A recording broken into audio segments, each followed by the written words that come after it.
Memang sebelum ini kita pernah ada keadaan di mana pengarah pilihan bersama itu diwujudkan untuk membantu parti dan juga sekarang untuk membantu pastikan kerajaan mempunyai parti dalam kerajaan perpaduan termasuk keadilan akan dapat memastikan persiapan dari segi strategi, dari segi perbincangan itu dapat diadakan dengan lebih pantas, lebih jayanya dan lebih lancar.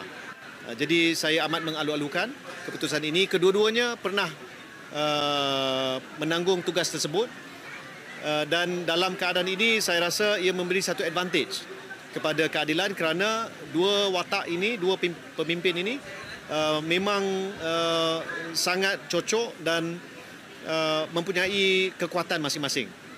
Jadi saya lihat ini adalah satu net positif untuk keadilan, untuk Pakatan Harapan dan juga untuk Kerajaan Perpaduan.